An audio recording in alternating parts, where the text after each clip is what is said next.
আজকে আমার একটা সমাধান দেন চেয়ারম্যান সাহেব, আমি আর বাঁচতে পারতাছি না। তোরে কার বুদ্ধি তো দুইটা বিয়া করছিস তুই আমার একটু কইতে পারো? মানে তুই খাওয়াইতে পারবি না, দুইটা বিয়া তুই করছিস কে? আমি তো খাওয়াইতে পারি চেয়ারম্যান সাহেব, কিন্তু অগোজে পাওয়ার আমার তো একবারে খোঁজা বানায় ফেলাইছে। আমি কত সুন্দর নাদুস নুদুস স্বাস্থ্যবান ছিলাম, আমার শারীরিক নির্যাতন করতে করতে আমার ভিতরে কিচ্ছু নাই, আমি একবার খোঁটা হয়ে গেছি চেয়ারম্যান সাহেব। যতটুকু আছে ওইটাও শেষ করবো, যেই পর্যন্ত শেষ নয় তোর কোনো মুক্তি নাই। তুই বউরে সমানভাবে ভালোবাসলেই তো হয়, তাইলে তো কোনো ঝামেলা হয় না। তোকে ভালোবাসার গোষ্ঠী গেলে তোকে ভালোবাসা লাগবে না, তোরা বিদায় হ।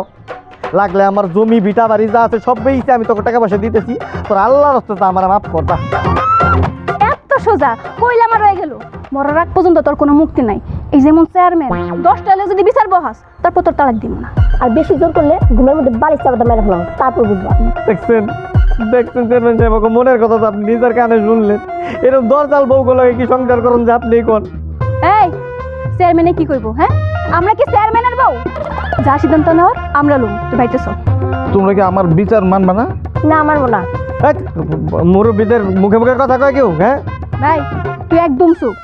চেয়ারম্যানের কাছে বিচার দেওয়ার বিচার কতটা ভয়ঙ্কর হতে পারে আজকে বাড়িতে নিয়ে তোর শিখাম। চল এ ছোট ধর। চেয়ারম্যান সাহেব বাবা জান আমার বাবা চেয়ারম্যান সাহেব। এই চেয়ারম্যান সাহেব চুপ, একটা কথা কইবেন না। আপনি যদি একটা কথা কইতে পারেন আপনার মান সম্মান কিছু থাকবে না। এই চল চেয়ারম্যান সাহেব বাবা জান আমার বাইরে